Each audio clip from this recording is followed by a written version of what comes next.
Aleksandr Cuma, Qafqaz səfəri, 30-cu fəsil, Dövlət evi.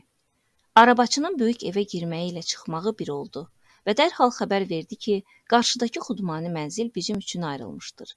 İndi qalırdı həmin evə yaxınlaşıb səyyahların gəldiyini bildirmək və açarları istəmək.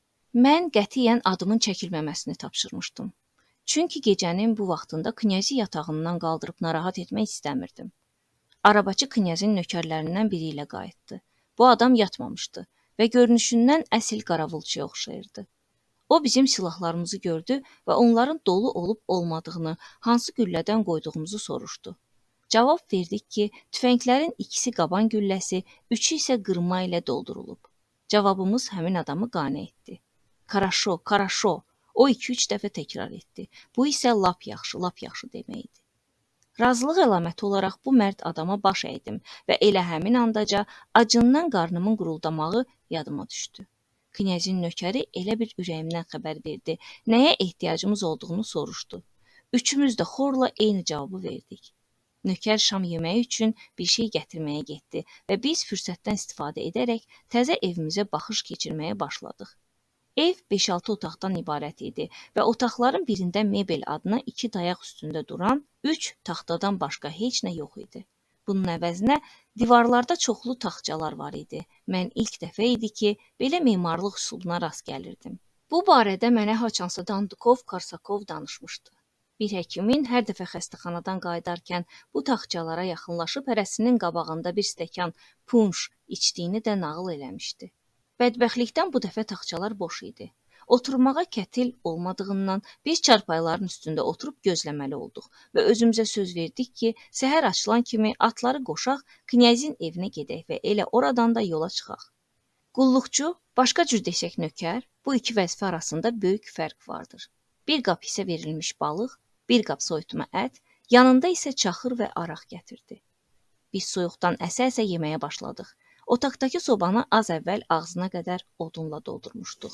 Həmin gün kəsildiyindən yaş olan odunlar elə bil yanmaqdan imtina etmişdilər. Ancaq bütün bu və buna bənzər maneələr insanın səy inadı qarşısında həmişə aradan qalxır.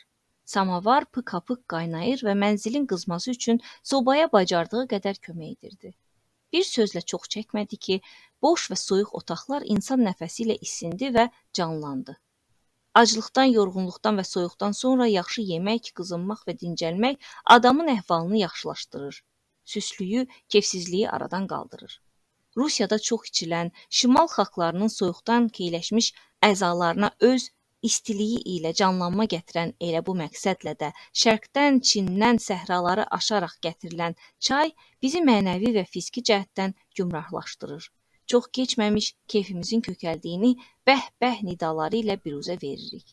Bu məmnunluq səsləri insanın tükənməkdə olan gücünün əvvəlki şux və rahat vəziyyətə qayıtmasının sübutudur və razılıq əlaməti kimi sevincini ifadə edirsən. Oxay, bu nə yaxşı oldu. Bundan yaxşı daha nə ola bilər? Otaqlarımıza keçəndə çarpayılarımızın üstünə keçə salındığını, taxtçalara şam qoyulduğunu, onların hamısı yanırdı. Gördük. Sobaların xoş, ilıq istisi bütün mənzilə yayılırdı. Yalnız bu vaxt bir qədər əvvəl Nuxaya gələrkən qaranlıqda iri bağların arasında itib batan evləri, kənarlarına böyük ağaclar əkilmiş küçələri, həzin zümzümə ilə axıb gedən gur, sulu çayı və təbii şəlalələri xatırlamağa başladıq. Bu Nuxa deyilən yer gözəl olmalıdır. Özümdən asılı olmayaraq dilləndim. Bəli, yayda, Moyne cavab verdi. Mən onun cavabları ilə razılaşmağa adət etmişdim. Belə cavab verməsinə səbəb üşüməyi idi. Daha doğrusu soyuqdan qorxması idi. Dediklərimə aydınlıq gətirmək üçün xatırladım ki, sırf bu fiziki xüsusiyyəti üzündən keçdiyimiz bütün yerlərdə mən təbiətin gözəlliklərini təriflədikcə Moyne həmişə narazılıqla cavab verərdi. Bu da həqiqətdir ki, bu onun mənzərəçi rəssam olmağından da irəli gəlirdi. Belə ki, yarpaqsız ağac görəndə o özünü kefsiz hiss edərdi. Eyni zamanda Sankt-Peterburqdan bu yana 3-4 dəfə qızdırma xəstəliyinə tutulduğunu da nəzərə alsaq, soyuğun ona vurduğu ziyan baxımından cavabını üzürlü hesab etmək olardı. Gecə yarısı qapını döyən gözlənilməz qonaq olmağımıza baxmayaraq, bizə son dərəcə yüksək qayğı, qonaqpərvərlik göstərilirdi. Belə ki, nökər otağımıza girib bir şeyə ehtiyacımız olub-olmadığını da soruşdu. Hər şey qaydasındadır deyə cavab verdim və əlavə etdim. Elə bil lap Mahmud bəyin sarayındayıq. Təkcə rəqqasələrimiz çatışmır, Moyne gülərək dedi. Nökər fransızların nə demək istədiyini öyrənmək istədi. Kalina bizim sözlərimizi rus dilinə tərcümə etdi. Сейчас deyə nökər cavab verdi və çıxdı. Biz nökərin dediyi bu kəlmənin mənasına fikir, daha doğrusu əhəmiyyət vermədik. Sən demə, yığcam şəkildə deyilmiş bu söz Qafqazda hər suala cavab kimi səslənirmiş. Nökər çıxdı, hamımız yerlərimizə keçib yatmağa hazırlaşdıq. Moyni və Kalina ən böyük otağı tutmuşdular, mən isə ən balaca otaqdaydım. Ay yenicə doğmuşdu və onun zəif işığı otağımın pəncərəsindən içəri boylanırdı. Olduğumuz evin dörd tərəfi böyük bir eyvan idi. Mən mənzərəni seyr etmək məqsədilə bayıra çıxdım. Bu vaxt pəncərələrimizin altında gözətçinin var-gəl etməsi məni çox təəccübləndirdi. O bizim əşyaları qorumaq üçün gəlmişdisə, axı şeylərimizin hamısını gələn kimi içəri daşıyıb yerləşdirmişdilər. Yox, əgər mənim rütbəmə görə idisə, axı hələ Nuxada məni heç kim general formasında görməmişdi. Deməli, gözətçi mənim əynimdəki general formasına hörmət əlaməti olaraq burada dolaşmırdı. Bəlkə mən həbs edilmişdim və ya əsir götürülmüşdüm. Bu mümkün olan ehtimallardan ən az ağla batan idi. Bu narahatlığıma səbəb olan yeganə fikir idi və tamamilə əsassız olması arxayınlıqla içəri keçməyimə səbəb oldu. Mən yatağıma uzandım. Şamı söndürüb Çar Pyotrun qanun məcəlləsindəki bəndlərlə özümü mühakimə edə-edə elə bilirəm ki, heç kim özünü onlarla belə məzəmmət etməz. Yuxuya getdim. Elə təzəcə gözümə yuxu gəlmişdi ki, qapının açıldığını hiss etdim. Qapı çox yavaşca açılsa da mən oyandım. Səsin hansı tərəfdən gəldiyini təyin etmək məqsədi ilə ətrafa göz gəzdirdim və qabaqda nökərin, arxasınca isə çadıraya bürünmüş Azərbaycanlı qadının gəldiyini gördüm. Şamın işığında qadının gözləri çadranın altından qara almaz kimi parıldayırdı. Rəqqasədir, nökər dedi. Etiraf edirəm ki, əvvəlcə mən heç nə başa düşmədim. Rəqqasə, nökər təkrar etdi. Rəqqasə. Və mən biraz əvvəl Moyninin zarafatını və nökərin ona cavabını xatırladım. Axı mən özüm də belə demişdim. Elə bil ki, lap Mahmud ağanın sarayındayıq. Təkcə rəqqasəmiz çatışmır. Bizim bu sözümüzə nökər rusca "сейчас" deyə cavab vermiş və çıxıb getmişdi. Nökər bu istəyimizi ciddi qəbul etmiş və qısa vaxt ərzində kəlmə başı deyilən "сейчас" vədini yerinə yetirmişdi. Sanki həqiqətən də biz bu saat Mahmud bəyin cənnətində idik və təkcə rəqqasəmiz çatışmırdı. Rəqqasənin gətirilməsini mən tələb etməmişdim. Deməli, bunun mənə heç bir aidiyyatı yox idi. Nökərə təşəkkür etdim və içəri üzümü tutub var gücümlə qışqırdım. Kim rəqqasə istəyir? Mən, Kalinanın səsi eşidildi. Onda qapınızı açın və əllərinizi uzadın. Mənim otağımla üzbəüz qapı açıldı. Mənsə qapımı örtdüm. Qapı açılan kimi Kalina ağuşunu açdımı, açmadımı onu deyə bilmərəm. Mən yatağıma uzanıb üzümü divara çevirdim və yenidən yuxuya getdim. Bu da həqiqətdir ki, Kalinanın dediyinə görə rəqqasələr az əvvəl mənim qarşımda dayanan bu qadından daha açıq-saçıq olurlar. Xoruzun ilk banına oyandım. Bu xoruz banlaması düz qulağımın dibində səslənməsəydi, burada qeyri-adi heç nə yox idi. Amma səs elə yaxından gəlirdi ki, az qala xoruz çarpayımın baş tərəfindəki taxçaya qonmuşdu. Yəqin gecə yarısı mənim otağıma rəqqasi gətirən nökər mənzili boş görüb, özünə məskən seçən xoruzu da baş kirayənişin kimi çölə çıxarmağı unutmuşdu. Və mən gecəni narahat yatan bu qonşunu otaqdan çıxartmaq niyyəti ilə ətrafıma diqqətlə nəzər saldım. Ancaq ay işığında nə qədər ora-bura baxdımsa da heç nə görmədim. Otaq tamamilə boş idi. Əgər mənim otağımda taxça əvəzinə güzgülü şkaflar olsaydı, yenə də ağlıma gələrdi və inanardım ki, yoldaşlarımdan kimsə zarafatla siyirmədə xoruz gizlədib ki, gecə məni narahat etsin. Ancaq bu ehtimalım da inandırıcı deyildi. Bu vaxt xoruz banı yenidən eşidildi. Bu dəfə səs lap 100 addımlıqda, yəni biraz aralıdan gəldi. Ta uzaqlara qədər əks səda verib, nəhayət sonsuzluqda əriyib yox oldu. Xoruz səsi bayırdan, düz mənim pəncərəmin altından gəlirdi. Eynilə xoruz səsinə oxşayan bu səsi vəzifəsini yerinə yetirən gözətçimi çıxarırdı. Yoxsa uçsuz-bucaqsız boşluqda əriyib yox olan bu səs təbiət qoynunda ərsəyə çatan və xoruzu sayıqlıq rəmzi sayan adamların öz yoldaşlarına xəbərdarlıq etmək və ya bir-birinə cavab vermək üçün bir işarə idimi? baş açmaq olmurdu. Mənim gümanlarımın heç birisi özünü doğrultmurdu. Fikir-xəyal içində qalmışdım. Bəzən insanda elə vəziyyət, elə an olur ki, heç nəyə həqiqi dürüst cavab tapa bilmir. Elə mən də belə bir vəziyyətdə idim. Bu məsələnin əslini öyrənmək qərarına gəldim və bu məqsədlə də elə paltarlı-paltarlı sıçrayıb çarpayımdan qalxdım. Əyinini soyunmamış yatmağın heç olmasa bir üstünlüyü var ki, sərbəst hərəkət etməyə heç nə mane olmur və aynəbəndə çıxdım. Gözətçi yapıncısına bürünərək kürəyini bir ağaca söykənmiş, papağını çənəsinə qədər aşağı basmış və qətiyyən xoruz səsi çıxaran adama oxşamırdı. Orası da vardı ki, xoruzun səsi mənim yatağımın lap baş tərəfindən eşidilirdi. Mən başımı qaldırıb budaqları evə dəyən böyük bir ağaca nəzər saldım və bütün bu tapmaca aydın oldu.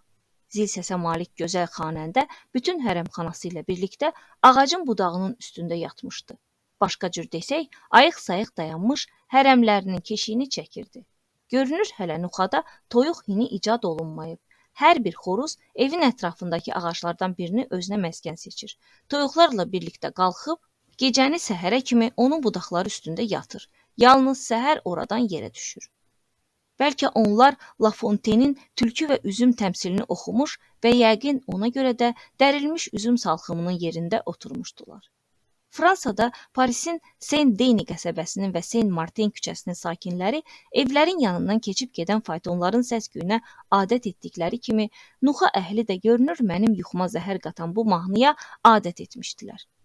Yenidən yerimə uzanıb, Nuxallar kimi xoruz banı sədaları altında yatmağı qərara aldım. Bilmirəm bu qərara görə idimi, ya nədənsə o səsi bir daha eşitdiyimi xatırlamıram. Əgər eşitmişəmsə də yuxuda olmuşam. Gözlərimi açanda hava artıq işıqlanmışdı. Gördüyüm mənzərədən dərhal sıçrayıb ayağa qalxdım.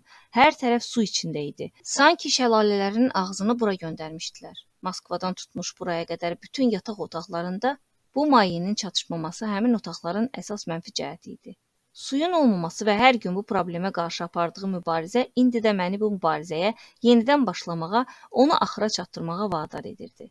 Bu çətinlik Moskvadan başlamış, Potiyə qədər bir neçə evi çıxmaq şərti ilə məni həmişə əldən ayaqdan salır və ümidsiz vəziyyətdə qoyurdu.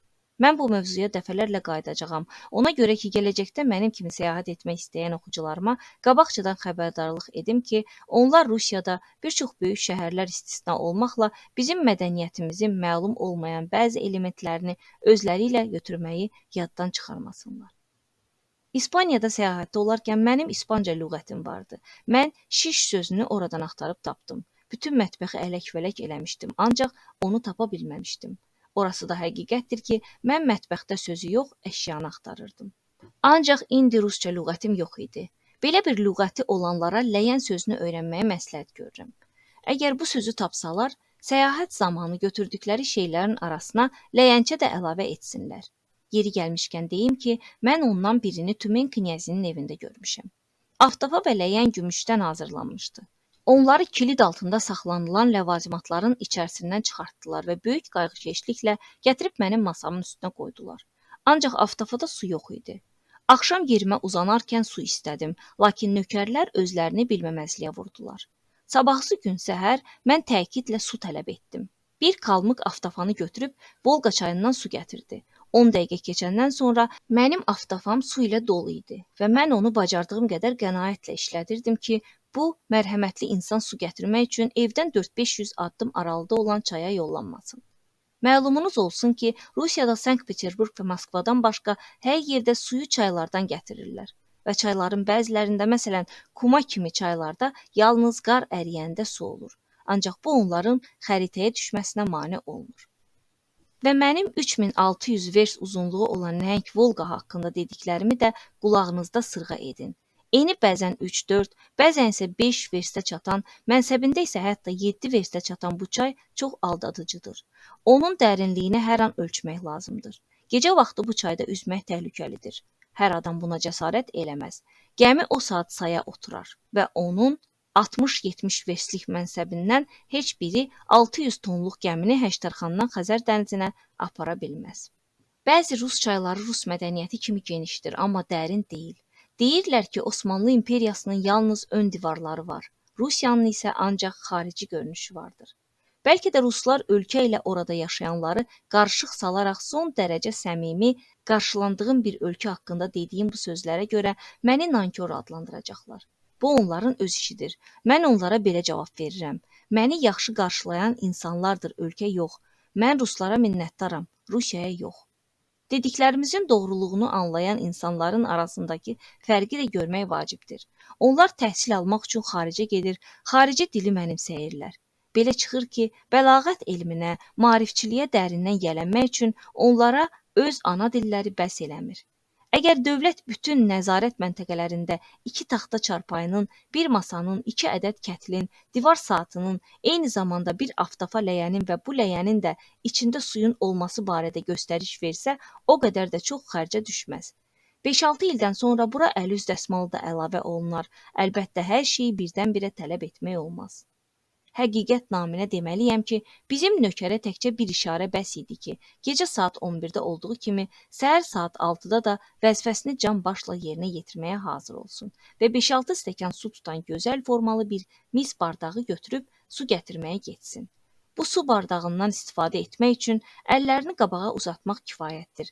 Anlayışlı nökər əlinizə su tökür və siz də bu dədə-baba qaydası ilə hazırlanmış bulağın altında əllərinizi bir-birinə sürtərək yuyursunuz. Məhrəbanız varsa əlinizi silib qurudacaqsınız, yoxdursa deməli əlləriniz təbii yolla, yəni öz-özünə quruyur. İndi məndən soruşacaqsınız, bu üsulla üzü necə yuyurlar? Bax, yerli cəmaət, yəni rəiyyət belə edir. Suyu ağzına alır, sonra ağzından ovucuna tökür və əlinə tökülmüş su ilə üzünü ovxalayır və ağzındakı su qurtarana qədər üzlərini yuyurlar. Əl-üzü qurulamağa gəlincə isə onlar bu barədə heç düşünmürlər. Bu işi külək görür. Bax, sadə rəiyyət belə edir. Bəs alicənab adamlar necə edirlər? Bunlar əxlaqlı, ismətli adamlardırlar. Belələri özlərini qaydaya salanda içəriyə girib qapını örtürlər. Odur ki, bunu necə etdiklərini bilmirəm. Əcnəbilər necə? Əcnəbilər yağışın yağmağını gözləyirlər. Elə ki, yağış yağır, onlar papaqlarını çıxarır və burunlarını göyə qaldırırlar. Bəs o biri məsələyə necə keçək? Vallah, bu daha da pis. Özümə söz vermişəm ki, heç nəyi nəzərdən qaçırmayım. Montenin dediyi kimi, adama xəcalət gətirən boş-boş sözlərə vaxt itirməyinə dəyməz. Nəticədə yazdığınız bu qeydləri əlinə alıb, sizi qara-qara izləyən, yəni oxuyan adam kitabı bir tərəfə tullayıb deyər: Lənət şeytana, mənə nə, sən hansı coğrafi enlikdəsən və yaxud bu enlikdə ləyən tapdın, ya filan şey tapmadın. Hə, yenə Montenin təbirincə, onun sözlərinə məhəl qoymayaraq, utancaqlığı bir kənara qoyuram və çox qısa şərh verirəm. Monten özünü asmaq üçün qızıl zəncir və ipəkdən ilmə hazırlamağı, zəhər saxlamaq üçün zümrüdün içini oymağı, özünü vurmaq üçün qızıldan qılınc düzəltməyi, yıxılıb baş gözünü dağıtmaq üçün həyətə mərmər daş döşəməyi əmr etmişdi. Bütün bunların ona qarşı üsyan baş verərkən işinə yarayacağını sanmışdı. Lakin gözləmədiyi bir vaxtda ayaq yolunda qəfil yaxalandığından sadaladıqlarımızın heç biri köməyinə çatmadı və o özünü Romalıların dallarını silmək üçün istifadə etdikləri süngərlə boğmalı oldu. Montenin dediyini bir kənara qoyub əsl mətləbə keçirəm. Fransada mənim elə bir oxucum olmaz ki, yuxuya gedərkən çarpayısının yuxarı tərəfinə təkcə şamı deyil, başqa məqsəd üçün istifadə etdiyi bir şeyi qoymamış olsun. Bəzən yumru, bəzənsə dördbucaq yazı masası formasında seyyar kitabxanaya oxşar bu əşya qoz və ya qırmızı ağacdan, yaxud da palisandr, limon, palıd ağacından hazırlanır. Bu əşyanın məzmunu kimi forması da olduqca əcaibdir. Əziz oxucular, bu əşyanın nə olduğunu yəqin ki bildiniz, elə deyilmi? Ey məni oxuyan gözəl xanımlar, əlbəttə sizin belə bir əşyaya ehtiyacınız yoxdur və əgər yataq otağınızda belə bir şey varsa da bu bolluq dəbdəbə əlamətidir. Hə, bildik, sizin yataq otağınızda mebel əvəzinə olsa güzgü, mücrü, bəzən də sandıqca olar və Sevrlilərin istehsal etdikləri bu sandıqda üzərindəki naxışları ilə könlünüzü oxşayan əl işlərini saxlayırsınız. Mənim dediyim əşya isə ayrı məqsəd üçün istifadə olunur. Bu, yanınızda olanda rahat yuxuya şərait yaranır. Yalnız ehtiyac duyduqda əlinizi uzadıb onu götürməyiniz yetər. Heyhat! Bu dediyim əşya Rusiyada demək olar ki, qətiyyən yoxdur. Ayaq yolu kimi o da 2. Yekaterinanın vaxtından ləğv olunub. Günün vaxtından, yaxud havanın vəziyyətindən asılı olmayaraq, astronomiya, meteorologiya sahəsində müşahidə aparmaq məqsədi ilə açıq havaya çıxmaq lazım gəlir. Bununla belə, metal əşyalar satan Moskvalı alverçilərə dua etmək lazımdır. Onların köşklərində misdən qayrılmış cürbəcür formalarda bir-birinin üstünə yığılmış dediyim bu əşyalardan o qədərdir ki, bir dəfə 15 ildən artıq Rusiyada yaşayan tanış xanımlardan biri ilə samavar almağa gedəndə mən satıcıdan bu qabların nə olduğunu, onlardan nə məqsədlə və necə istifadə edildiyini soruşdum. Yanımdakı qadın satıcıya rusca müraciət etdi və eşitdiyi cavabdan qıpqırmızı qızardı və gülməyə başladı. Sonra əşyanın adını mənə demək istəmədiyini görəndə yenə də soruşdum. Axı bu qəhvədana oxşayan şey nədir? Mən bunun nə olduğunu sizə deyə bilməyəcəyəm, ancaq məsləhət görürəm ki, birini alasınız. Demək bu əşya kişilərə aiddir. Bəli, əziz dostum, bunun tamamilə kişilərə aid olduğunu söyləmək olar. Siz onun adını mənə deyə bilməzsiniz. Mən onun adını sizin üçün yazaram bu şərtlə ki, məndən ayrılandan sonra kənarda oxuyarsınız. Sini Good Non adı belədir. Siz deyən olsun, yazın. Mən albomumdan bir vərəq cırıb ona verdim və o nəsə yazıb kağız parçasını qatlanmış halda mənə qaytardı. Mən həmin kağız parçasını albomumun ağ vərəqlərinin arasına qoydum. Sonra biz bazarlıq etdik. Bir mağazadan o birinə getdik və iş elə gətirdi ki, mən bu balaca kağız parçasını unutdum və haqqında söhbət gedən əşyanı almaq da bir dəfəlik yadımdan çıxdı. Yalnız bu əhvalatdan 2 ay sonra Saratovda olarkən mən albomumun içindən həmin qatlanmış kağız parçasını tapanda məzmunu ilə tanış olmaq məqsədi ilə açdım. İnanın, metal əşyalar satılan köşkdəki söhbət tamamilə yadımdan çıxmışdı. Kağızda aşağıdakı sözlər yazılmışdı. Bu yol üçün ayaq yoludur. Onlardan birini almağı unutmayın. Təəssüf, artıq çox gec idi. Saratovda ondan satmırdılar. Nilə və ya uçsuz bucaqsız səhraya səyahət edərkən Qahirə, İskəndəriyyə şəhərlərində olarkən qabaqcadan belə ehtiyat tədbirlərini görürlər. Ruslar nə deyirlər desinlər, onların mədəniyyəti ilə 100 il bundan əvvəl Burdalo atanın vaxtı ilə çox məşhur və sınaqdan çıxarılmış nəsihətlərinə kəlmə-kəlmə əməl edən xalqın mədəniyyəti arasında böyük fərq vardır. Belə ki, xalq kilsədə padşahların piyada getdikləri yerə getməsi üçün tamamilə başqa bir forma kəşf etmişlər. Ruslar Moskvadan Həştərxana gedərkən buna oxşar şey icad etmişlər. Mən bu məzəli əhvalatı etimoloqlar üçün danışıram. Çünki 500, 1000 və bəlkə də 2000 il bundan sonra onlar Burdalo və Zambutu adlarının haradan yarandığını, yəni mənşəyini axtaracaqlar və bu iki addan birini həmin qaba, o birini isə o qabın satıldığı köşkə calayacaqlar. İkinciyə çatmaq üçün birinci söz onlara bələdçi olacaqdır. Görürsünüzmü, Nuxadan çox uzaqlaşdıq. Ora qayıdaq. Bu yer haqqında, orada gördüyüm və sizə çatdırmağı məsləhət bildiyim hər şey haqqında məlumat vermədən bu şəhərdən ayrılmaq ədalətsizlik olar. 31-ci fəsil. Knyaz Tarxanov. Tezdən nökər gəlib dedi ki, Knyaz Tarxanov, gecə bizim onu yuxudan bir vaxt oyatmaq istəməyib, hökumət evində qaldığımıza görə çox təəssüflənib. İndi istəyir ki, bu saat bütün yüklərimiz onun evinə daşınsın və özümüz də ora gedək. Knyaz Tarxanov bizi çay süfrəsinə dəvət edirdi. Mən sizə knyazın evinin düşdüyümüz hökumət evi ilə üzbəüz olduğunu artıq demişəm. Buna görə də bizim oraya köçməyimiz asan olacaqdı və çox vaxt aparmayacaqdı. Biz knyazın evinə özümüz getdik. Yüklərimizin daşınmasını isə nökər və qulluqçulara həvalə etdik. Knyazın evinin girişi çox qəribə idi. Daha etibarlı müdafiə məqsədi ilə hündür böyük darvaza çəpinə qoyulmuşdu və bu darvazanın ortasında kiçik bir qapı, buna bala qapı da deyirlər. Elə formada yonulub düzəldilmişdi ki, ondan yalnız bir adam keçə bilərdi. Bütün bunlar hücum təhlükəsinə qarşı əvvəlcədən görülmüş təhlükəsizlik tədbirləri idi. Bu böyük darvaza nəhəng çınar ağacları olan geniş bir həyətə açılırdı. Bu ağacların hərəsinin altında 2-3 at hazır dayanmışdı. Atların arasında 20 nəfərə qədər əskər gəzişirdi. Onların çiyinlərində yapıncı, başlarında ucu şiş papaq, sol böyürlərində xəncər və qılınc, sağ böyürlərində isə tapanca vardı. Dəstənin başçısı balaca boy, lakin enli kürək 40 yaşlarında bir kişi idi. O, 10-12 yaşlı, çərkəzi geyimli, kəmərindən xəncər asılmış bir oğlan uşağı ilə söhbət edirdi. Bu oğlanın olduqca valehedici görkəmi vardı. Əsil gürcüyə oxşayırdı. Qaşlarının üstünə düşən qara telləri Antinoyun saçlarına bənzəyirdi. Qara qaşları və kiprikləri, mehriban gözləri, düz burnu, qırmızı və ehtiraslı dodaqları, gözəl dişləri vardı. O məni görən kimi düz üstümə gəldi.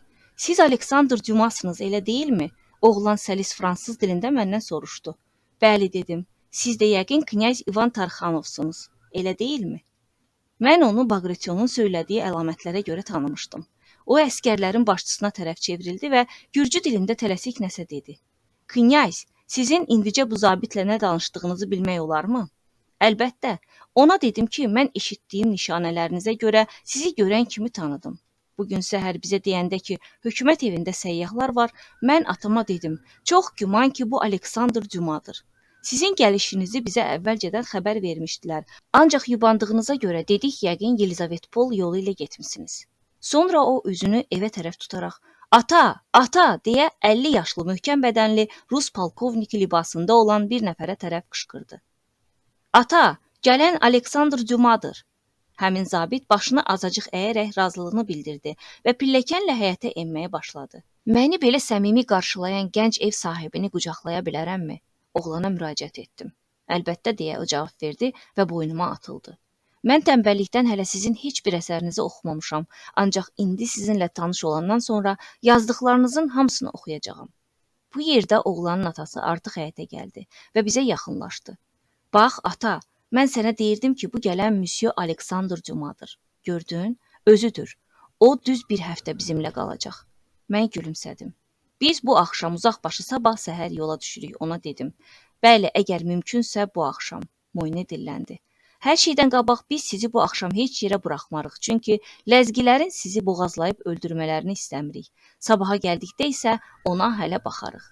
Mən oğlanın atası ilə salamlaşdım. O rus dilində mənə öz təşəkkürünü bildirdi. Atam fransızca danışa bilmir, oğlan dedi. Ancaq mən sizin aranızda dilmanc vəzifəsini yerinə yetirəcəyəm. Atam deyir ki, bizə xoş gəlibsiniz və sizin əvəzinizdən ona deyirəm ki, onun təklif etdiyi qonaqpərvərliyi qəbul edirsiniz. Dimitri deyirdi ki, sizin çox gözəl silahlarınız var. Mən də silahları çox sevirəm. Onları mənə göstərərsiniz, elə deyilmi? Böyük məmnuniyyətlə, sevimli knyaz. Buyurun evə, çay süfrəsi bizi gözləyir. O, atasına gürcü dilində nəsə dedi və o da bizə yolu göstərərək təkidlə özündən qabağa keçməyimizi istədi. Pilləkənə çatdıq. Eyvanın hər iki tərəfi şüşəbənd idi. Bu da cənabların otaqları. Oğlan dilləndi. Sizinki o başdakıdır.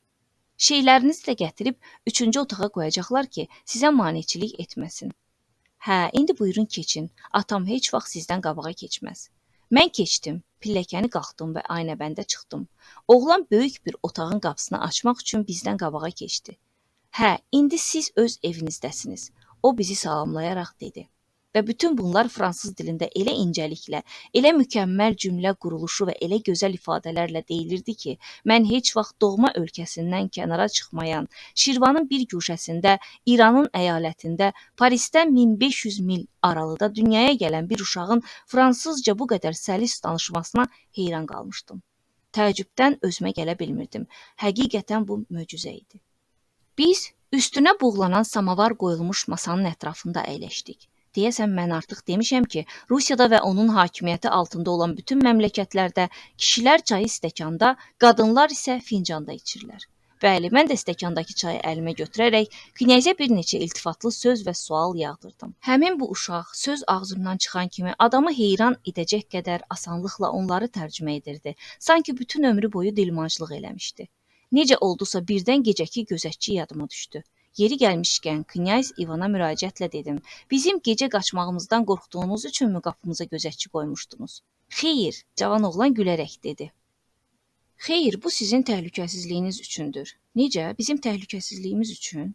Həm də bizə əvvəlcədən xəbər vermişdilər ki, ləzgilər Nuxadakı ipək fabrikinə hücum edəcəklər və bundan əlavə dedilər ki, axı bunları kim xəbər verib? Gənc knyazın sözünü yarımçıq kəsərək soruşdum. Casuslarımız. Bizim aramızda onların casusları olduğu kimi, onların arasında da bizim casuslarımız var. Hə, əlavə olaraq nə deyiblər? Dedilər ki, onların könlündən məni də oğurlamaq keçir. Atam onlara çox dağ çəkib, 30-a yaxın qaçağın başını öz əli ilə kəsibdir. 22-cisini kəsəndə İmperator Nikolay ona qızıl üzük göndərmişdi. Ata, üzüyünü Müsyo Dumaya göstər. Bu axırıncı sözlər gürcü dilində deyildi. Polkovnik gülümsəyərək yerindən qalxdı və çıxdı. Açıq-aydın görünürdü ki, qoca şir hələ ağzından süd iyi gələn bu balaca oğlanın əmrinə tabe olduğuna görə özünü xoşbəxt hiss edirdi. Necə? Bu quldurlar səni oğurlamaq istəyirlər, əziz knyaz. Bəli, uşaq cavabında dedi. İntiqam almaq üçün bu gözəl başı bədəndən ayırmaq istəyirlər. Mən qeyri-ixtiyari uşağı qucaqlayıb köksümə sıxdım, öpdüm və eyni zamanda bu son fikri ağlımdan keçirdiyimə görə bədənimdən bir gizilti keçdi. Nə? Mənim başımı kəsəcəklər? Onlar o qədər də axmaq deyillər. Mənim kimi girovun əvəzinə küllü miqdarda pul almaq onlar üçün ən sərfəli yoldur. Və yaxşı bilirlər ki, məni girov götürsələr, atam məni almaq üçün onların nazı ilə oynayacaq, əlindəki paltarının axırıncı düyməsinə qədər satıb onların istədiyini verəcəkdir. Belə bir vəziyyətdə ləzgilər baş kəsməzlər, baş kəsən çeçenlərdir. Bəs onlar nə edirlər? Axı ola bilməz ki, quldurlar nə isə kəsməsinlər. Onlar sağ əli kəsirlər.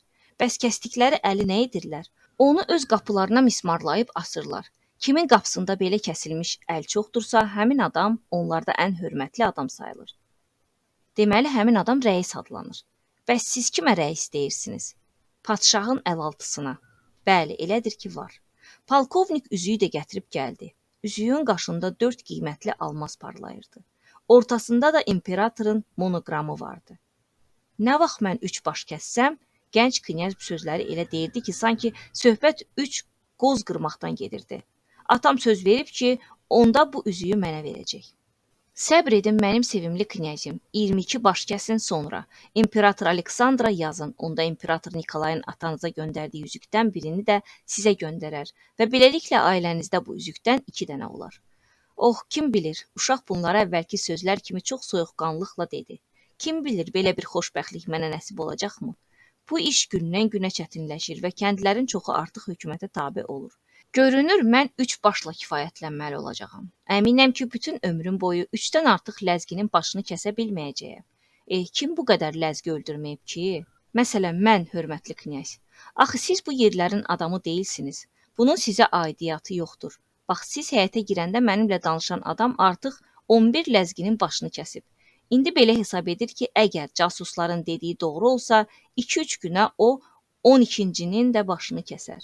Belə işlərinə görə o da mənim atam kimi müqəddəs Georgi xaçı ilə tərtib olunubdur. Vaxt gələr, mənim də müqəddəs Georgi xaçım olar. Bu sözləri deyərkən uşağın gözlərindən od yağırdı. Baş kəsməkdən dəm vuran və hər anda quldurlar tərəfindən qaçırılmaq təhlükəsi ilə hədələnən bu kiçik knyazla həmyaşıd olan bizim uşaqlar hələ oyuncaqlarla oynayır, Krokimitənin adını eşidəndə qaçıb analarının tumanının altında gizlənirlər. Bu da doğrudur ki, Qafqazda bu yaşda uşaqların belindən xəncər asırlar. Bizdə isə çörəyi boşqabın içində kəsirlər ki, uşaqlar bıçağa əl vurmasınlar. Mən knyaz Melikovun oğlunu görəndə başına özündən yekə ağ papaq qoymuşdular. Əynində gözəl çərkəzi libas, sinəsinə asılmış patrondaşın içində barıt və güllə ilə dolu hazır patronlar vardı. Böyründən ülgüc kimi iti xəncər asılmışdı. Onun hələ 2 yaşı yox idi, ancaq xəncərini göstərmək üçün onu asanlıqla dartıb qınından çıxarır, böyük həvəslə ona tamaşa edirdi. Xəncərin tiyəsində möhrü olan məşhur usta Murtazadın adını böyük fəxrlə çəkirdi. Fransız ana isə təzə-təzə ata-ana sözünü deyən uşağın əlində belə bir silahı görsə yıxılıb özündən gedər. Knyaz Melikovun arvadı isə gülümsəyir və uşağa belə deyirdi. Hə, Qrişa, hələ bir xəncərini göstər görüm. Buna görə də burada 10 yaşlı oğlan uşaqları artıq əsil kişidirlər. Gəlin qaydaq ləzgilərə. Bu kəsilmiş əllər söhbəti mənim üçün təzə mövzudur. Knyaz mənə dedi ki, Nuxada 12 nəfərə yaxın adamın sağ əli kəsilmişdir. Eynilə 1001 gecə nağıllarındakı quldurların sağ gözü olmadığı kimi, onların da sağ əli yoxdur. Ləzgi üçün sol əlin əhəmiyyəti yoxdur. Vay o gündən ki, sağ əli olmayan bir düşmənlə qarşılaşalar. Bir dəfə ləzgilər Şılda kəndinə gəlir və qəza rəisi Dadayevin evinə hücum edirlər. Onun köməkçisi Yefrem Sukiyasov adlı bir erməni idi. Döyüşün ən qızğın vaxtında erməni canını qurtarmaq məqsədi ilə özünü örlüyə vurub yerə yıxılır. Qaranlıqda ləzgilərdən birinin ayağı ona ilişib yıxılır və ermənini düşmən hesab edərək səhvən sol əlini kəsir. Erməni bütün qüvvəsini toplayıb, mən buna cəsarət deməzdim, cınqırını da çıxartmır. Bayıra çıxan ləzgi öz səhvini başa düşür, onun kəsdiyi əl şərəfdən çox xəcalət rəmzi idi. O yenidən içəri qayıdır və bu dəfə də bədbəxt qəza rəisi köməkçisinin, yəni erməninin o biri əlini kəsir. Sukyasov Yefrem hər iki əlinin kəsilməsinə dözmək sayəsində sağ qalmışdı və bu gün o Tel-Avivdə polis rəisidir. Cavan knyaz bu əhvalatı təzəcə danışıb qurtarmışdı ki, artıq hündürboy və sarıbəniz bir adam içəri daxil oldu. Knyaz Tarxanov onu evin əziz adamı kimi gülər üzlə qarşıladı. Mən başımla işarə edib bu adamın kim olduğunu soruşduqda İvan məni çox yaxşı başa düşdü. Bu Mirzə Əlidir, atamın Azərbaycanlı dilmancıdır. Siz məzəli əhvalatları sevirsiniz, elə deyilmi? Xüsusilə onları siz danışanda, hörmətli knyaz. Eləsə ondan soruşun, görək əlləri nə üçün titrəyir. Həqiqətən Mirzə Əli knyazə əl verəndə onun əlinin titrədiyini mən açıq-aydın görmüşdüm. O fransızca danışa bilirmi? İvandan soruşdum. Xeyr. Bəs mən ondan bunu necə soruşum? Elədirsə mən sizin adınızdan soruşaram. Bəs cavab? Cavabı mən sizə tərcümə edərəm. Oldu. Dəftərinizi və qələminizi götürün. Deməli o bir roman danışacaq? Xeyr, roman deyil, hekayətdir. Elə deyilmi Əli bəy? O Mirzə Əliyə müraciətlə dedi. Həmin Azərbaycanlı bizə tərəf çevrildi və kədərli bir təbəssümlə gülümsəyərək uşağa bir neçə kəlmə dedi. Yəqin ki, o uşağın indicə əcnəbi dildə dediklərinin mənasını öyrənmək istəyirdi. Uşaq ona mənim nə istədiyimi, daha doğrusu onun əlinin nə üçün titrədiyini bilmək istədiyimi başa saldı. Azərbaycanlı Mirzə Əli dinməz söyləməz razı oldu. General Rozin Gümrünü, Şamilin vətənini mühasirəyə alır. Biz hekayətimizin əvvəlində bu aulun mühasirəsindən danışmışıq. Baron Rozenin 36 min adamı vardı, Qazı Mollanın isə 400. 3 həftə davam edən mühasirədən sonra aulun ələ keçirilməsi 2 saat çəkdi. Qazı Molla və onun 400 adamının hamısı öldürüldü. Yalnız Şamil möcüzə nəticəsində sağ qalmışdı. Biz dedik ki, elə bu hadisədən sonra onun dağlılar arasında nüfuzu artır. Ancaq Gümrü hələ mühasirədə olarkən zarafatçıl adam olan Qazı Molla General Rozenə xəbər göndərir ki, ona əhdini yerinə yetirmək üçün Məkkəyə ziyarətə getməyə izin verərmi? General Rozen cavab verir ki, bu məsələdə o tək başına qərar verə bilməz və yaxşı olar ki, o bunun üçün Qafqaz canişini knyaz Paskeviçə müraciət etsin. Sabahsı gün Qazı Mollanın təzə bir elçisi peyda olur və deyir: Qazı Molla bilmək istəyir ki, əgər ona Məkkə ziyarətinə icazə verilərsə, o öz adamlarından yanına götürə bilər, yoxsa yox. Bir gün sonra başqa bir elçi gəlir. Elçi bu dəfə bildirir. Qazı Molla bilmək istəyir ki, əgər o özü ilə ziyarətə 50 min nəfər adamını apararsa, onların yemək içməyə, yatıb durmaq xərclərini Rus hökuməti öz öhdəsinə götürərmi? General Rozen incə zarafatın məqsədini başa düşmədiyindən Qazı Mollanın onu ələ saldığını fikirləşir. O dilmancı Mirzə Əlini Qazı Mollanın yanına göndərir ki, onun nə istədiyini yerli yataqlı öyrənsin. Mirzə Əli müsəlmançılığın sünni təriqətindəndir. Onu Qazı Mollanın hüzuruna gətirirlər və dilmanc General Rozenin xahişini ona çatdırır. Qazı Molla ona heç bir cavab vermədən Əli baltalı 2 cəllad çağırtdırır. Onlardan birini Mirzə Əlinin sağında, o birisini solunda oturdur. Qazı Molla Quranı açır və bir ayəni ona oxutdurur. Orada müsəlmana qarşı silah qaldıran başqa bir müsəlmanın ölümlə cəzalandırılacağından bəhs olunurmuş. Bu məqamda Qazı Mollaya qarşı vuruşan xristian General Rozenə xidmət edən Mirzə Əli qətiyyən yalan danışa bilməzmiş.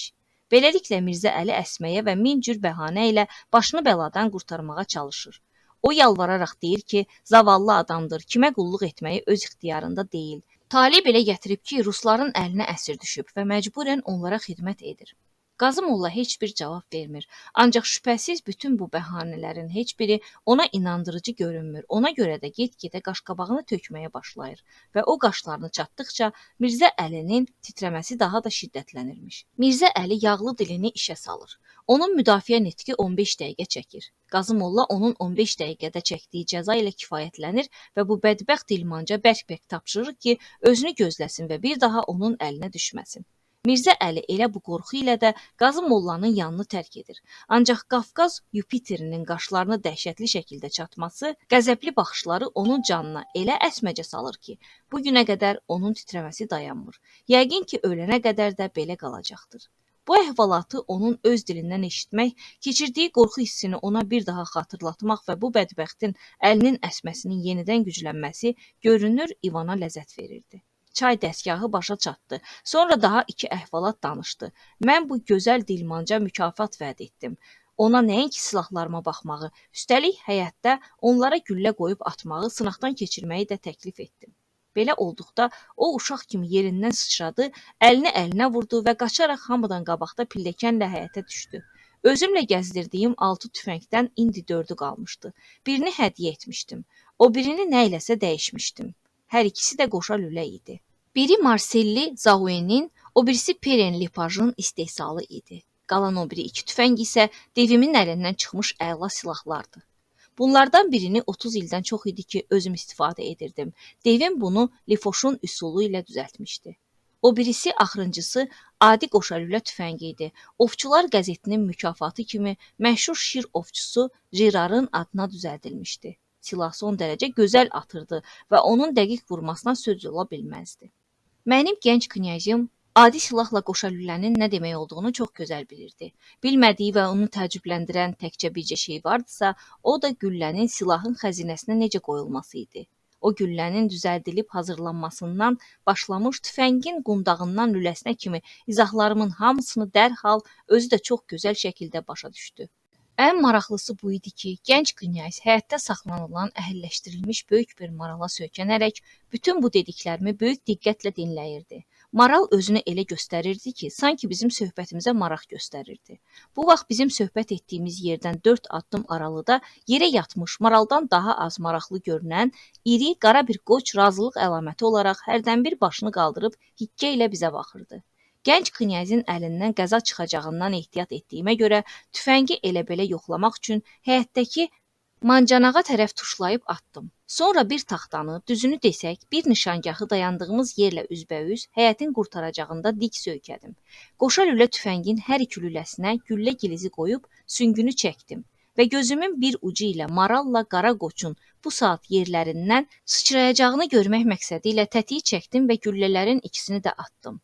Böyük təəccübümə səbəb olan bu idi ki, nə maral, nə də qara qoç heç yerlərindən qımıldanmadılar da. Onların hər ikisi çoxdan güllə səsinə adət etmişdilər və mən biraz əziyyət çəkib onların hərbi tərbiyəsi ilə məşğul olsaydım, yəqin ki, sirklərdə, yarmarkalarda göstərilən dovşanlar kimi təbil çalar və hələ lap tapancadan atəş də aça bilərdilər. Mən hər iki heyvanın cəsarətinə heyranlıqla tamaşa elədiyim vaxt İvan sevinclə qışqıraraq nişangaha tərəf götürüldü. Güllələrdən biri onun kənarını sıyırmış, o birisi isə düz ortadan dəymişdi. Hə, indi də mənim növbəmdir, mənim, o qışqıraraq bildirdi.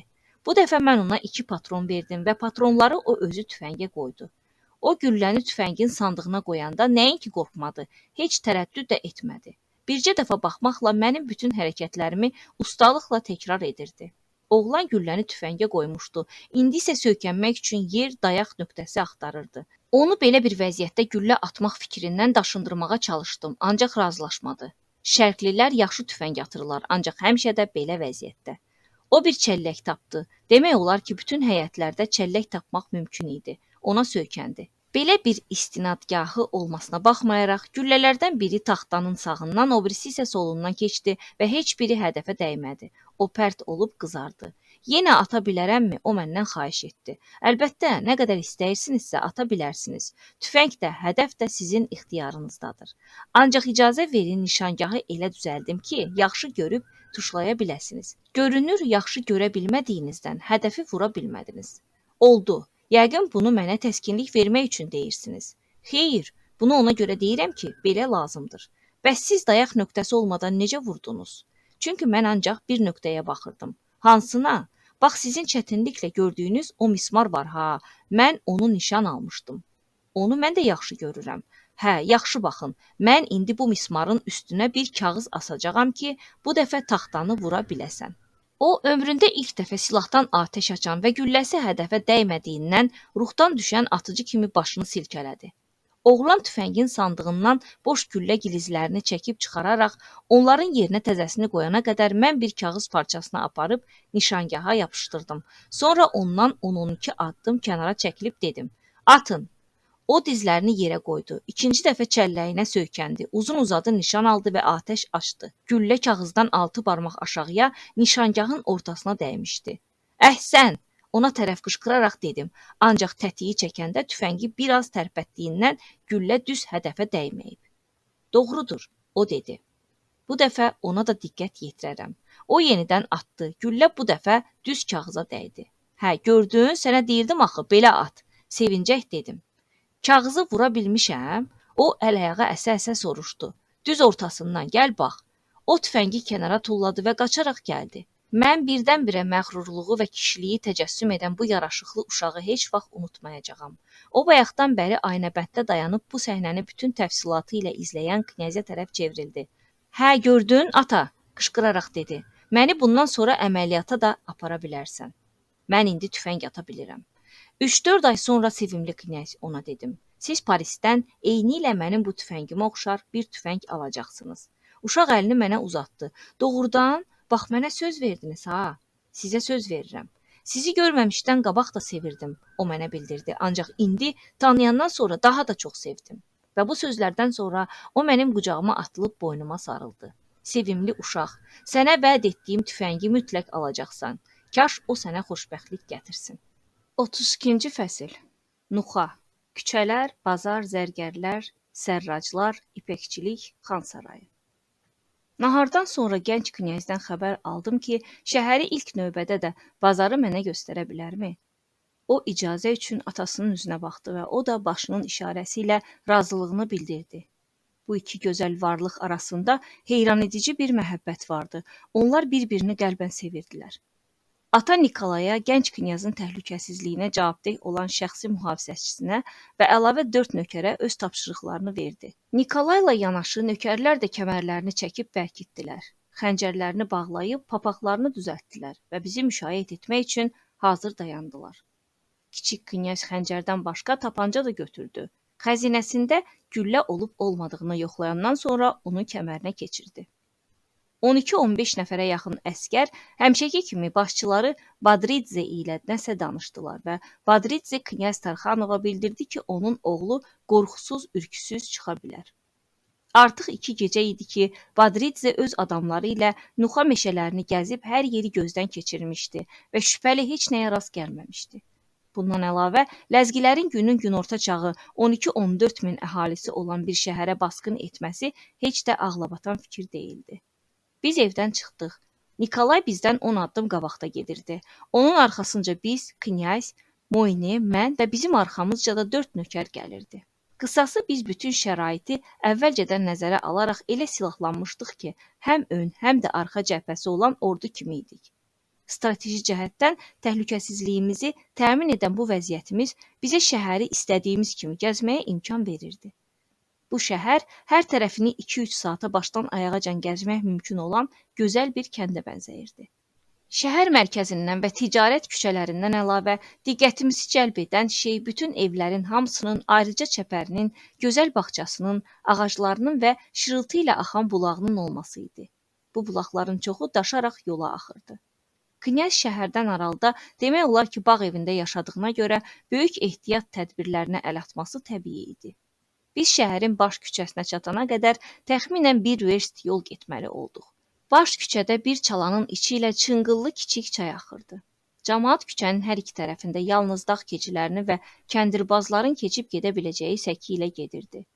Onlar bir-birindən aralı daşların üstü ilə çaydan çapan quşu kimi hoppana-hoppana, bəzənsə suyun içi ilə cəsarətlə addımlayaraq keçib gedirdilər. Bu axırıncı üsuldan canlarının qədrini bilməyənlər istifadə edirdilər. Başqaları isə digər 2 üsulu seçirdilər, ya səki ilə, ya da daşların üstü ilə hoppana-hoppana gedirdilər. Buranı keçəndən sonra arxın məcrası 2 təpə arasında daralırdı. Sol sahildə özülünü su yuyub aparan evlərin, sağ sahildə isə cərgə ilə düzülmüş dükanların yerləşdiyi meydan vardı. Hər iki sahildə bitən ağacların budaqları yolun ortasına sallanaraq birləşir, gür-hakür axıb gedən çayın üstündə qurulmuş talvara oxşayırdı. Adamlar bir sahildən o biri sahilə körpü kimi qoyulmuş, taxtaların və yaxud böyrü üstə yıxılmış, kökü bir sahildə, başı isə o biri sahildə olan iri gövdəli ağacların üstü ilə keçib gedirdilər. Bu ağacların hərəkətə mane olan budaqları budanmışdı. Hələ torpaqdan qopmamış kökünə yaxın budaqları isə hələ də yaşıllaşmağa, günəşə doğru qalxmağa davam edirdilər. Uzaqda görünən yalçın qayalı, sıldırım, gözəl mənzərəli dağlar bu füsunkar mənzərənin bir küncündən boylanırdı. Belə bir mənzərəni yalnız təbiət yarada bilərdi. Mən ömrümdə bundan daha gözəl heç nə görməmişdim. Bu yerlər biraz qızları xatırladırdı. Nəhayət bir dəfə də olsun arabanın keçmədiyi, sol tərəfə doğru əyilmiş dik cığırla düz bazarın içinə çatdıq. Burada müştəri alverçiyə, boş-boş gəzənlər yoldan keçənlərə qarışmışdı. Küçənin hər iki tərəfində yan-yana düzülmüş sadə, lakin şərq üslubunun zəngin cizgilərinə malik dükanlarda alver edən və demək olar ki, bir-birindən heç nə ilə fərqlənməyə, üstün olmağa can atmayan tacirlər yalnız bir növ mal satırdılar. İki növdə mal satana heç rast gəlmədik. Bir dükanda qılınc, xəncər, tapanca və quba istehsalı olan tüfənglər, başqa birində şamaxı xalçaları, o birində isə dağ kəndlərindən gətirilən barama və yaxud əyrilmiş ipək sap kələfləri satılırdı. Ləzgilər bu tacirlərin arasında dolaşaraq arvadlarının evdə toxuduğu mahudu satmağa çalışırdılar. Ağ, sarımtıl və açıq sarı rəngdə olan mahud parçalar Qafqazda ən çox lazım olan kol-kosun tikanlarına davamlı mal idi. Bu mahudlar elə sıx toxunurdu ki, əgər kol-kosun tikanına ilişsə, dartıb onu kökündən qoparar, özü isə qətiyyən cırılmazdı. Orta boylu bir adam üçün çərkəzi çuxa yaxud adi şalvara sərf olunan mahudun bir arşınının qiyməti 12 rubl idi. Keyfiyyətindən asılı olaraq bu qiymət 24-dən 48 franka qədər dəyişirdi. İslanmayan bu parçaların yumşaqlığına gəldikdə isə adi parçadan daha çox trikoya oxşayırdı. Mən həmin bu mahuddan 2 dəst aldım. Bəlkə bizim Luviyeli və yaxud Elböflü tacirlərimiz bunların istehsal qaydalarını öyrənib özləri üçün nəsə bir fayda götürə bilərlər. Qiymət üstündə çənə boğaza çıxan, mallarını satmaq üçün dil tökən səyyar alverçilərdən fərqli olaraq dükan tacirləri özlərini çəkərək qürurla oturar və alıcı gözləyərdilər. Bunlar müştərilərə mal satmaq xatirinə heç kəsi saxlayıb malını tərifləməzdilər. Sanki bu məğrur tacirlərin alver etmək, mal satmaq fikri yoxdur. Elə bil belə deyirlər. Baxın, malım budur, xoşunuza gəlir, götürün, pulunu verib aparın. Bəyənmirsinizsə, xoş gəldiniz. Mən sizsiz də istədiyim kimi keçinə bilərəm və əgər bazara gəlib dükanı açıramsa, bunu təmiz və günəşli havada olmaq, rahatca qəlyanımı tüstülətmək və gəlib gedənlərə baxmaq üçün edirəm. Əlbəttə, onlar bu sözləri adamın üzünə demirlər, lakin yazdıqlarımı kəlmə-kəlmə onların üzlərindən oxumaq olurdu. Burada nə desən satılır və hər şey istehsal olunur. Mənim gördüyüm bazarlar içərisində ən yaxşısı, ən zəngini üçü, Dərbənd, Bakı və Nuxa bazarlarıdır. Hətta Tiflis bazarı da bunlardan geri qalır. Mən burada hər şey istehsal olunur və satılır dedikdə bunu belə başa düşmək lazımdır. Satılan və istehsal olunan hər şey təzə-təzə ruslaşmağa başlayan İran şəhəri əhalisinin tələbatına, ehtiyacına uyğundur və bu bazar heç vaxt tamamilə Avropa sayağı olmayacaqdır. Burada xalça, silah, yəhər, patron, yastıq, süfrə, papaq, çərkəzi paltar, hər ölçüdə ayaqqabı, dağlı səndəllərindən tutmuş qulan dərisindən hazırlanmış uzunboğaz gürcü çəkməsinə qədər hər şey istehsal olunub satılır. Burada üzük, qolbaq, 1, 2 və bəzən də 3 cərgə düzülmüş qızıl Azərbaycanlı pullarından ibarət boyunbağılar, bizim teatr aktrisalarını, hətta gözəl Nisəni belə heyran edə biləcək örpəklər, sancaqlar, ləbbadələr, aşağısında meyvə şəkilli qızıl və gümüş bəzəklər asılan qadın bel kəmərləri və bir çox meyvələrin emblemi vurulmuş yerli mallar hazırlanır və satılır. Və bütün bu dəbdəbəli əşyalar parıldayır, bərq vurur, adamın gözünü qamaşdırır. Bir-biri ilə dalaşan kim, bir-birinin üstünə qamçı çəkən, qışqırıb hərbə zorba gələn kim, söyüb təhqir edən kim, hörmətlə görüşüb, əlləri döşündə baş əyən, öpüşüb qucaqlaşan kim, höcətləşib bir-birinə bıçaq çəkən, yaxud tapancadan atəş açmaqla işi ölüm həddinə çatdıran kim. Biz də belə bir səhnənin şahidi olduq və dönüb səs gələn tərəfə baxdıq. Yəqin ki, tez-tez mahud satmağa gələn 3-4 nəfər fağır ləzgi bir atın cülovundan tutaraq atını saxlamışdılar. Ondan nə istəyirdilər? Bu haqda mən heç nə bilmirəm. O adam bunlara nə eləmişdi, deyə bilmərəm. Ləzgilər qışqırır, atın üstündəki adam isə onları hədələyirdi. O yəhərdən qamçını çəkib çıxardı və ləzgilərdən birinin başına vurdu. Vurulan adam yıxıldı. Elə bu zaman at büdrədi və üstündəki adam qarışıqlıqda cəmaatın arasında idi. Ancaq elə o saat haradansa yerə yıxılan adamın nökəri peyda oldu və işə qarışdı. Yumruqla kimə vururdusa yerə sərirdi. Atlı yerdən qalxıb atın üstünə sıçradı. Qırmancını sağa-sola çəkdi. Ətrafa yığılmış cəmaat aralanıb ona yol verdi. Nökəri də arxadan sıçrayıb ağasının tərkinə mindi və hər ikisi çaparaq uzaqlaşdılar. Küçənin ortasında isə 2-3 ləzgi al qanın içində yarımcan halda yerə düşüb qalmışdı. Bu adam kim idi? Ləzgilər ondan nə istəyirdilər? Mən gənc knyazdan soruşdum. Heç nə deyə bilmərəm, o cavab verdi. Bəs öyrənmək də istəmirsiniz? Nəyimə lazımdır? Burada belə hadisə hər an baş verir. Ləzgilər onu təhqir etmiş, o isə onları vurmuşdu. Bundan sonra gərək o özündən müğayət olsun, ehtiyatı əldən verməsin. Bircə dəfə şəhərdən kənarda ləzgilərin əlinə keçsə, xəncərlə ya da tüfənglə vurub öldürəcəklər. Bəs ləzgilər şəhərdə silaha əl atmırlar? Yox əşi, onlar yaxşı bilirlər ki, əgər nuxada kimsə xəncər yaxud tüfəng işlətsə, atam onu yerindəcə güllələdər. Bəs bəlkə biri qamçı ilə vurdu, onda necə? Hə, qamçı başqa məsələ. Qamçı qadağan olunmuş silah deyildir. Təbiətin güclü möhkəm yumruqla mükafatlandırdığı adamın isə xoşalına. O rahatlıqla bu vasitədən istifadə edir və heç kəs ona bir söz deyə bilməz. Baxın, nə yaxşı yəhərlərdir. Əgər yəhər alacaqsınızsa, məsləhət görürəm ki, elə bunlardan birini alın. Başqa yerə nisbətən burada qiymət daha ucuzdur. Mən 24 rublə 2 ədəd üstü naxışlı yəhər aldım. Fransada bunları heç 200 franka da ala bilməzsən. Daha doğrusu Fransada bunların qiyməti yoxdur. Elə bu vaxt çərkəzi paltarlı, yaraşıqlı bir zabit bizə yaxınlaşdı. O hörmətlə gənc knyazı salamladı. Knyaz mənə tərəf çevrilib onu təqdim etdi. Məhəmməd xan, dedi. Bu ad mənə tanış deyildi. Mən başımı tərpədərək onu salamladım. Gənc zabitin döşündə müqəddəs Georgi xaçı, üstündə isə gözəl silahları vardı. Müqəddəs Georgi xaçı onu döşündə gəzdirənin əhəmiyyətli şəxs olmasından xəbər verir. Knyaz, bu Məhəmməd xanın kim olduğunu mənə deyərsinizmi? Mən İvana müraciət etdim. Bəli, elə bu saat. O, Məhəmməd xana nəsə bir neçə söz dedi. Mən belə başa düşdüm ki, söhbət mənim silahlarımdan gedir. Sonra o mənə yaxınlaşdı. Biz qabaqda, Məhəmməd xan isə bizim arxamızca gəlirdi. Söhbət mənim silahlarımdan gedir, elə deyilmi, knyaz, deyə soruşdum. Bəli, o bu silahı düzəldən ustanı tanıyır. Bizlərdə ona Kərim usta deyirlər. Onun sizin silahlarınıza baxmasına icazə verərsinizmi? Böyük məmnuniyyətlə. Hə, indi isə Məhəmməd xanın kim olduğunu sizə deyim. Əvvəlcə ərz edim ki, bu sonuncu Nuxa xanının nəvəsidir. Əgər şəhər və əyalətlər rusların əlinə keçməsəydi, indi bu yerlərin bütün ixtiyarı onda olacaqdı. Ona fərdi müavinət təyin edilib və mayor rütbəsi verilib. Məhəmməd xan məşhur Danyal bəyin qardaşı oğludur. Necə? Şamilin sevimli naibi Hacı Məhəmmədin qaynatası? Özüdür ki, var. Necə ola bilər ki, bacıoğlu ruslara, dayı isə Şamilə xidmət edir? Bütün bunlara səbəb kiçik bir anlaşılmazlıq olub. Danyal bəy İlisunun xanı olarkən ruslara xidmət edirdi. Bu vaxt Ləzgi cəbhəsinə komandanlıq edən general Şvarts deyəsən ona qarşı biraz kobudluq edir. Başa düşürsünüzmü? Onların arasında nə baş verdiyini indiyə qədər bilən yoxdur. Danyal bəyin bir nəfər erməni katibi varmış. Həmin bu erməni katib general Şvartsa yazır ki, onun ağası, yəni Danyal bəy Şamilin tərəfinə keçmək istəyir. Məktub ünvanlanan şəxsə çatmaq əvəzinə Danyal bəyin əlinə keçir.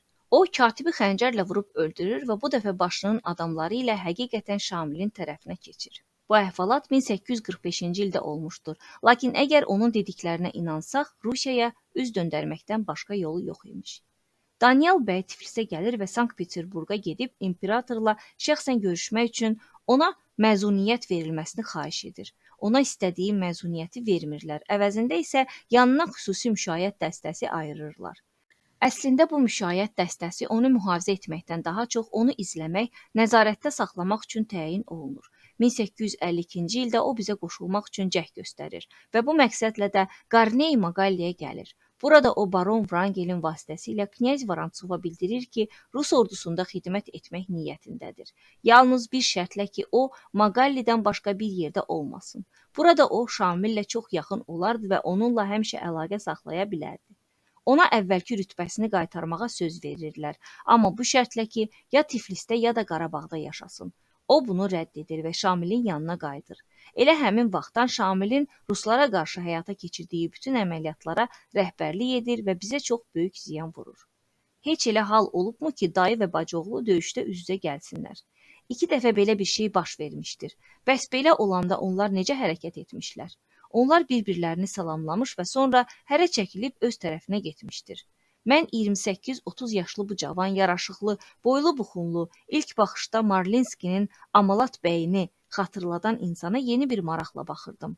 O 1827-ci ildə rusların ixtiyarına keçən və bizim görmək istədiyimiz Nuxa xanlarının sarayında anadan olmuşdu. Mən Məhəmməd xanın qəlbində kədərli xatirələrin baş qaldıracağından ehtiyat edərək gənc knyazdan xahiş etdim ki, ora gəzintimizi biraz təxirə salsın. İvan bu fikri Məhəmməd xana çatdırdıqda o təzim edərək bildirdi. Mən o saraya böyük adlı sanlı knyazların gəlişindən sonra ayaq basmışam. O öz sərgüzəştlərindən danışmağa başladı və biz yolumuza davam etdik. Xan sarayı adətən bir çox yerlərdə rast gəldiyimiz belə tikillər kimi şəhərin ən hündür nöqtəsində tikilmişdir. O 1792-ci ildə Məhəmməd Həsən xan tərəfindən müasir memarlıq üslubunda inşa edilmişdir. Onun mənsub olduğu xanədan 1710-cu ildə meydana gəlmişdir. Bu xanədanın ən məşhur nümayəndəsi onun əsasını qoyan Hacı Çələbi xandır. O 1735-ci ildən 1740-cı ilə qədər Nadir Şaha qarşı mübarizə aparmış və bütün döyüşlərdə ona qalib gəlmişdir. O bütün Şirvanı fəth etmiş, Təbrizə qədər gedib çıxmış və oranı tutmuş, orada öz canişinliyini quraraq hakimiyyətinə tabe olan əraziləri Tiflisə qədər genişləndirmişdi. Gürcü çarı İraklinin iki oğlu Aleksandr və Georgi hələ atalarının sağlığında onun taxt tacına sahib olmaq uğrunda bir-biri ilə mübarizə aparırlar və məğlub olan Aleksandr qaçıb Nuxaya gəlir. Məhəmməd Həsən xan onu qəbul edir və qalada gizlədir. Qatı dindar müsəlman olan Məhəmməd Həsən xan ona xristian ayinlərinin icrası üçün Yunan rahiblə görüşməyə icazə verir. Xanın bu əməlindən əhali şübhələnir və belə düşünürlər ki, xan dinini dəyişib xristian olmaq istəyir. Azərbaycanlılar Məhəmməd Həsən xana qarşı üsyan edirlər. Odur ki, Aleksandr İrana qaçmağa məcbur olur. 1825-ci ildə o yenidən qayıdıb gəlir. Bu dəfə ailə ənənələrinə sadiq qalan Məhəmməd xanın qardaşı oğlu Həsən xan onu qəbul edir. Gürcüstanın 22 ildən bəri Rusiyanın tərkibində olmasına baxmayaraq, Həsən xan onu Gürcüstanın çarı kimi qarşılayır. Ancaq 1826-cı ildə rusların İranlılar üzərində qəti qələbəsi xanın və onun himayəsindəki Gürcü çarının hələ İranlıların əlində olan İrəvana qaçmasına səbəb olur. Aleksandr 1827-ci ildə orada vəfat edir. 1828-ci ildə ruslar Nuxanı işğal edirlər və o vaxtdan şəhər onların əlindədir. İnsanı heyran edən xan sarayını, onun naxışlarını təsvir etməkdə qələm acizdir. Knyazların bura gəlişi münasibəti ilə binanın quruluşu qədimliyi saxlanmaq şərti ilə yenidən işlənmiş, bərpa edilmişdir. Doğrudur, bərpa işi yalnız yaşayış olan aşağı mərtəbədə aparılmış, yuxarı hissələr bərpa olunmamışdır. Rusiyada bütün işləri belə görürlər. Görünən işin heç birisi axıra çatdırılmır. Elə ki, zəruri ehtiyac təmin olundu, başlanmış işi yarı-yarımçıq Allah ümidinə buraxırlar. Rusiya elə bir körtəbii axın, dağıdıcı daşqındır ki, o məhv etmək üçün işğal edir. Onun müasir işğalında skiflərin, hunların və tatarların barbarlıq izləri qalıbdır. Ruslar da onlar kimi hərəkət edirlər. Burası da var ki, zəkanın və mədəniyyətin bu qədər yüksək səviyyəyə çatdığı müasir şəraitdə öz vəziyyətinin yaxşılaşdırılmasının qayğısına qalmayan bir dövlət yenə də işğalçılıq niyyətini əldən qoymur. Günlərin birində ruslar Konstantinopolu da fəth edəcəklər. Bu qaçılmaz həqiqətdir. Ağ irq həmişə işğalçılığa meyilli olub. Qara dərililərdə isə bu meyil müvəqqətidir. Konstantinopolu tutandan sonra Rusiya Roma imperiyası kimi çoxlu hissələrə deyil, 4 hissəyə bölünəcək. Şimali Rus imperiyası onun paytaxtı Baltik sahillərində olacaq. Şərqi Rus imperiyası mərkəzi Varşava olmaqla Polşanı əhatə edəcək. Paytaxtı Tiflis olan Cənubi imperiya bütün Qafqazı, Şərqi Rus imperiyası isə Qərbi və Şərqi Sibiri özündə birləşdirəcəkdir. Əgər gələcəklə bağlı bu uzaqgörən təxminlərimizi biraz da artırsaq, belə güman etmək olar ki, dağıdıcı, məhvedici çevriliş baş verdikdə hakimiyyətdə olan imperatorun əlində Sankt-Peterburq və Moskva, yəni Rusiyanın həqiqi taxt tacı sayılan bu şəhərlər qalacaq. Fransanın müdafiə etdiyi şəxs Polşa kralı seçiləcək. Leytenantlardan biri xidmət etdiyi orduda üsyana rəhbərlik edəcək. Özünün hərbi nüfuzundan istifadə edərək Tiflisdə hakimiyyəti ələ alacaqdır. Və nəhayət, sürgünə məhkum edilmiş naməlum bir dahi Kurskdan Tobolska qədər torpaqlarda federativ respublika təşkil edəcəkdir. Yer kürəsinin 7/1 hissəsini əhatə edən bir imperiyanı uzun müddət bir əldə saxlamaq ağlabatan deyil. Əl çox möhkəm olarsa qırılar, çox zəif olarsa açılar. Hər iki halda Rusiya hal-hazırda əlində tutduğunu salıb itirəcəkdir. Bu dediklərimizə kiçik bir haşiyə ilə nöqtə qoyaq. Kral Giyom da bir gün Belçikanı əlindən buraxmağa məcbur oldu. Halbuki onun şüarı həmişə belə idi: mən saxlayacağam. Hələlik isə Nuxadakı bu gözəl, hamının zövqünü oxşayan xan sarayını Allah özü vəhşilərdən hifz etsin. Biz bazardan keçib geri qayıtdıq. Şəhərdən xan sarayına getmək üçün ayrı yol yoxdur. Şəhəri gəzmək üçün yalnız bir küçə vardır. Məhəmməd xan bizi Knyaz Tarxanovun evinə qədər müşayiət etdi. Knyaz İvan ona mənim silahlarım barədə nə demişdisə, onun fikri zikri elə bircə mənim silahlarım idi. Evə gəlib çatana kimi silahdan başqa soruşduğu bir şey olmadı. Silahları gətirib ortaya tökdülər və onlar yenidən uzun müddət müzakirə və tədqiqat mövzusuna çevrildi. Knyazda bizim necə güllə atmağımız haqda təsəvvür yaratmaq üçün mən silahı götürdüm. Bir qəpiyi göyə atdım və güllə ilə 5-6 yerdən onu vurdum. Knyaz qəpiyi vurmağımı təsadüf saydığından xahiş etdi ki, bunu bir də təkrar edim. Bu dəfə mən 2 qəpiyi götürüb ikisini də birdən göyə attım və ayrı-ayrılıqda hərəsinə bir atəş açdım. Yazıq uşaq gördüklərinə inana bilmirdi. Ona desəydilər ki, mənim tüfəngim Astolfun qılıncı kimi sehirlidir və gözləri ilə gördüyü uğur atıcının qabiliyyətindən yox, silahın sirri ilə bağlıdır, asanlıqla inanardı. Və o dönə-dönə məndən soruşurdu: mənim də belə bir silahım olacaqmı? Sizin silahınız kimi mənim də silahım olacaq? Bəli, mənim sevimli knyazım, ona cavab verdim. Arxayın ola bilərsiniz. Mənim cavabım Məhəmməd xanı ürəkləndirdi. O cavan knyazı kənara çəkdi və astadan ona nəsə dedi. İvan qayıdıb mənim yanıma gəldi. Məhəmməd xan istəyir ki, knyaz sözə başladı. Bu tapancalardan ikisi də onda olsun, amma yalnız devimin istehsal etdiyi tapancalar istəyir. O bu tapancaları necə əldə etməyin yolunu soruşur.